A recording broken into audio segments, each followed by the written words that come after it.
Last time यही कहा था कि हमारे इसके साथ अमेरिका के साथ कम्बिनेशन बहुत ज़्यादा अच्छे हो रहे हैं, ठीक है। जैसे उसने कहा था एआई, उसने कहा एआई बहुत ज़्यादा स्ट्रॉन्ग हो रही है। एक का एआई है अमेरिका और इंडिया, ये भी बहुत ज़्यादा इनका रिलेशन बहुत ज़्यादा स्ट्रॉन्ग हो रहा है और ये इन्हें बहुत ज़्यादा बेनिफिट भी दे रहा है। जैसे कि कोई भी इशू हो वहाँ पे ऑलमोस्ट अमेरिका हर जगह पे इनके साथ है। कैसे देखते हैं आपके ये इंडिया तो 2013 से पीछे तो इसकी इतनी ज़्यादा जितनी को आज फैन फॉलोइंग है इंडिया की पूरी दुनिया जानता है, तो क्या वजूहत है कि इंडिया की इतनी रिस्पेक्ट दुनिया में क्यों बढ़ गई? हमें आज कोई पूछता नहीं है। सर बड़ा अफसोस की बात है कि हमारी लीडरशिप के अंदर कोई ऐसा आया ही नहीं है कि जो जिस तरह हम देखते हैं कि जिस तरह हमारे अरब नेशन जितने थे वो हमारे साथ बहुत क्लोज थे, आज वो सारे हटके वो उनकी गोद में चले गए हैं। नरेंद्र मोदी जब 13 से में जब ये हुकूमत सबसे संभाली उसने मेक इन इंडिया जो है प्रमोट किया, वो प्रमोट किया जब से, और उसने हर चीज़ जो है एप्पल भी वहाँ पर आया, दूसरी जितनी इंटरनेशनल कंपनीज है वहाँ पे, ट्विटर है उन्होंने ऑफिस वहाँ पे बनाया, इसी तरह फेसबुक वहाँ पे आ गया, अभी ये भी लेके जा रहे हैं गाड़ी बनाने के लिए। तो डेफिनेटली उसका जो है ना सारे इंटरनेशनल जो बड़ी मार्केट है वो उधर जा रही है, वो कम्पीट कर रहे हैं, कंपेयर कर रहे हैं चाइना के साथ। जबकि पाकिस्तान जो है ना बिल्कुल आहिस्ता सा अपनी मन घरत के जो इकोनॉमी के ऊपर, अपनी जो पॉलिटिक्स के ऊपर जो है वो उसके ऊपर ही फोकस कर रहे हैं और वो उसी के ऊपर लड़ाई झगड़ा चल रहा है। उसके ऊपर जो है ना आवाम पिस रही है, मुल्क पीछे चला गया। मैं मिसाल देना चाहता हूँ कि 52 ईयर्स पहले बांग्लादेश जो है उनकी इकोनॉमी जो थी हमारे से, उधर जो एक बंदा इकोनॉमी जो डेली वेजेस पे कमा रहा था वो $20 मंथली इनकम थी। लेकिन जब हम जंग करेंगे ना फिर वो हमारे साथ होंगे। बिल्कुल, जब हम उनके साथ अच्छा तावन करेंगे वो भी हमारे साथ करेंगे तो हम बेहतरी आएगी, मुल्क में बेहतरी आएगी और सलाम जो ज़्यादा फैलेगा। एक साइड पे हम कहते हैं कि जो कारोबार है, तिजारत है वो करनी चाहिए, उसमें मजहब नहीं लाना चाहिए। दूसरी साइड पे आप ये कह रहे हैं कि भाई जब हम कारोबार करेंगे इस्लाम फैलेगा। हम भी माइग्रेट हो गए हैं अमृतसर से। अमृतसर से हम भी मोस्टली लोग जो गुजरांवाला लाहौर वाला एरिया ज्यादातर अमृतसर से माइग्रेट हो गए हैं। आज भी हमारे जो बड़े फौत हो गए हैं उनको आज भी अपने पिछलों की याद आती थी।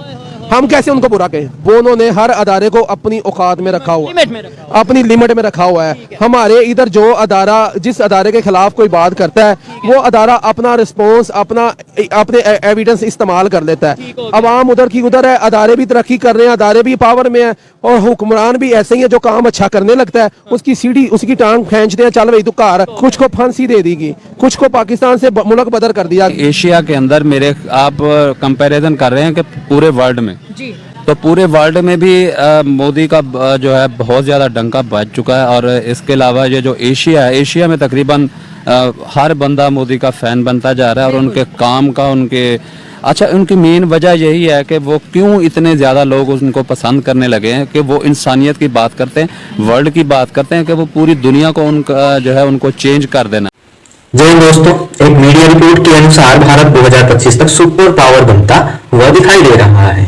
आज भारत के रिश्ते दुनिया के हर देशों के साथ बहुत अच्छे हैं। दुनिया का हर देश भारत को अपने पाले में करना चाहता है, भारत के साथ अपने रिश्ते अच्छे रखना चाहता है, चाहे वो अमेरिका हो, रसिया हो या फिर दुनिया के और विकसित देश, विकासशील देश या दुनिया के छोटे देश, चाहे कोई भी देश हो, वो भारत के साथ व्यापार करना चाहता है, भारत का साथ चाहता है दुनिया के हर मंच पर।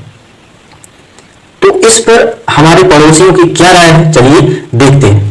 आपको पता है कि कुछ लोगों ने प्रेडिक्ट किया है कि 2024 इंडिया के लिए बहुत ज्यादा लकी होने वाला है। 2024 में जो है इंडिया राइजिंग सुपर पावर जो है वो बन जाएगा। और उसके बाद अगर हम बात करें पाकिस्तान की, तो पाकिस्तान जो है वो राइजिंग एज अ बेकारी नेशन है। क्या कहना चाहेंगे आप इस पर? जी, मैं इस पे कहूँगा, बिल्कुल आप सही कह रही हैं, क्योंकि आप देखेंगे तो इंडिया की 1947 में 1.03 ट्रिलियन डॉलर की जो थी 0.73 ट्रिलियन डॉलर की इकॉनमी थी, ठीक है। और फ्रांस की अगर आप देखें तो वो भी तकरीबन 1.73 ट्रिलियन थी।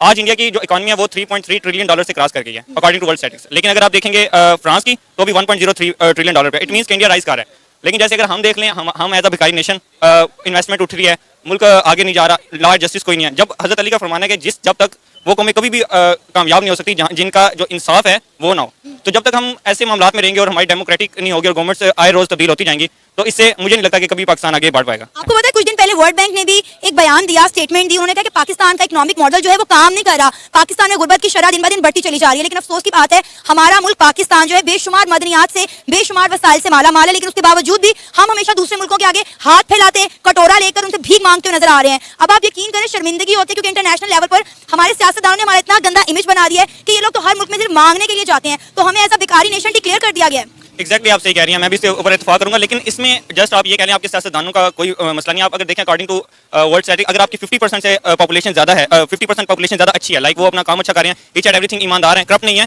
तो इट मींस आपका मुल्क अच्छी तरफ जा रहा है। वी आर अबाउट 90% हम लोग खुद करप्ट हैं। आप एक छोटे आदमी से लेकर आप एक पूरे सियासतदान तक जाएंगे तो टोटली करप्ट निज़ाम है। और मुझे नहीं लगता कि आइंदा इसी सालों में या अगले सालों में कोई खातिर ख्वाह कर सकेंगे, जब तक कि हमें एक मॉरली स्ट्रॉन्ग नहीं बन सकते कौम, लाइक हमारे एजुकेशन सिस्टम से ही नहीं होता। उसके अलावा मुझे नहीं लग रहा कि कहीं पे भी हम जाके आगे अच्छा बन सकते हैं।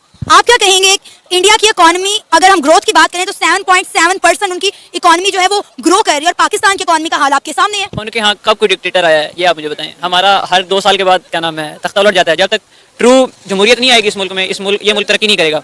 कोई भी आज तक हमारा कोई भी वज़ीर-ए-आज़म ऐसा नहीं गुजरा जिसने 5 साल पूरे किए, जिसने हमने टेन्योर पूरा किया, ठीक है। 2 साल के बाद हर किसी को कीड़ा हो जाता है और क्या नाम है तख्ता उलट जाता है, ठीक है। कोई ये नहीं मैं कभी इमरान खान का सपोर्टर हूँ, नवाज शरीफ का सपोर्टर हूँ, दोनों को मिल बैठ के पाकिस्तान की सोचना चाहिए। अगर इमरान खान भी ज़्यादा बनता है, ठीक है, तो उसको ये सोचना चाहिए कि वो एक पार्टी का रहनुमा नहीं है, वो मुल्क का रहनुमा है, ठीक है। इसी तरह नवाज शरीफ को भी कि अगर वो वज़ीर-ए-आज़म बने, ठीक है, तो वो मुल्क के लिए सोचे। क्यों नहीं दोनों, आज तक मैंने कभी नहीं देखा कि दोनों ऑपोजिशन भी और क्या नाम है जो लीडिंग पार्टी होती है वो कभी भी मुल्क के लिए बैठ के उन्होंने कभी कोई काम नहीं किया, हमेशा एक दूसरे की टांगें खींची हैं। जब तक ये टांगें खींचते रहेंगे तो कभी उस टाइम तक जमहूरियत स्टेबल नहीं होगी। पाकिस्तान का हल मैं जो समझता हूँ वो जब यही हल है कि जमहूरियत जब से स्टेबल होगी पाकिस्तान तरक्की करेगा। क्यों नहीं, क्यों ऐसा क्या है, पाकिस्तान के पास क्या कमी है? हर चीज़ है पाकिस्तान के पास, बस ये है कि जमहूरियत जो है वो स्टेबल नहीं है। अब आप ये देखें ना कि इंडिया की तरक्की का राज क्या है। एक तो चलो मानते हैं कि इंडिया में पॉलिटिकल स्टेबिलिटी है, इस वजह से उनका मुल्क जो है वो ग्रो कर रहा है, क्योंकि हर सियासतदान को पूरा टाइम मिलता है अपना टेन्योर पूरा करने का, तो कुछ ना कुछ करके जाता है। अब आप ये देखें कि जब से नरेंद्र मोदी की सरकार आई है उन्होंने एक चेंज लाया, एक रूल सेट किया, made in India, make in India. तो मेरा ख्याल है मेक इन इंडिया ने जो है वो मेड इन इंडिया कर दिया है। अब आप देखें कि इंडिया के अंदर हर चीज़ जो है वो खुद बनती है, सुई से लेकर जहाज तक, हर मिसाइल वो अपने मुल्क के अंदर बना रहे हैं। इवन के उन्होंने अपनी इंपोर्ट पे ज्यादा कम और एक्सपोर्ट पे जो है वो ज्यादा ध्यान देना शुरू कर दिया है। अब आप देखें किसी तरह जो है मुल्क की मौशियत बढ़ती है। आप देखें वर्ल्ड बैंक कह रहा है कि पाकिस्तान का इकोनॉमिक मॉडल काम नहीं कर रहा, पाकिस्तान डिफॉल्ट होने वाला है। कितने सालों से आप सुन रहे हैं कि पाकिस्तान डिफॉल्ट हो रहा है। अब इंडिया की इकोनॉमी देख लें, कोई ऐसा मुल्क जिसके साथ उनकी ना बनती हो, जिनके साथ वो ट्रेड ना कर रहे हो।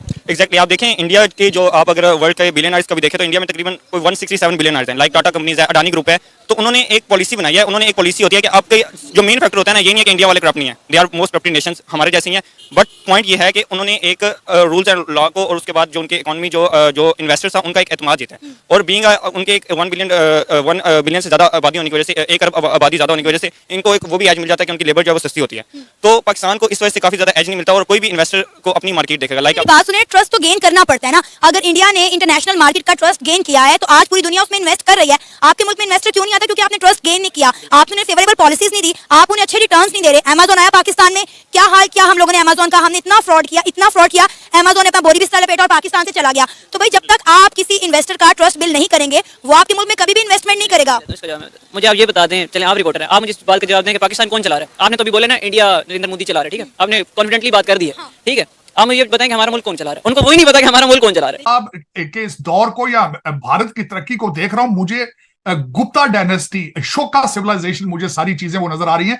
जब कभी भारत इस पूरी दुनिया की बहुत बड़ी सिविलाइज नेशन थी, ये जो यूनाइटेड इंडिया था, सबसे बड़ा मैं इसकी मिसाल देना चाहूंगा कि भारत की तरक्की का सबसे बड़ा सीक्रेट उनका एजुकेशन, उनकी, और सबसे बड़ा सीक्रेट ये है कि उनकी जो मिडिल क्लास है, उनके जो यंग लोग हैं, उनके अंदर एपेटाइट है टू लर्न एंड ग्रो, जो उनकी तरक्की का सबसे बड़ा सीक्रेट है, जो उनको इस वक्त यूरोप से आगे लेके जा रहा है। क्योंकि अमेरिका और यूरोप, यहाँ के जो नौजवान हैं वो नशों पे लगे पड़े हैं, बोर हो चुके हैं, और एक बिजनेस के पढ़ाई जाती है लाइफ ऑफ द प्रोडक्ट।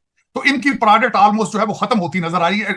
कौम, जो नई कौम है, जवान लोग हैं, वो मैथ पढ़ने से डर रहे हैं यहाँ पे। लेकिन भारत की जो मिडिल क्लास है, भारत की जो यंग नौजवान कौम है, उनकी वो तालीम में आगे है। कंप्यूटर पे उन्होंने ऑलमोस्ट पूरी दुनिया पे मनापली हासिल कर ली है। तो इस वक्त सबसे ज्यादा मैं समझता हूं भारत की तरक्की का सीक्रेट मोदी साहब की लीडरशिप है, उनकी डिटर्मिनेशन है, उनकी डेडिकेशन फॉर इंडिया, और उनकी loyalty to India, nationalism for India.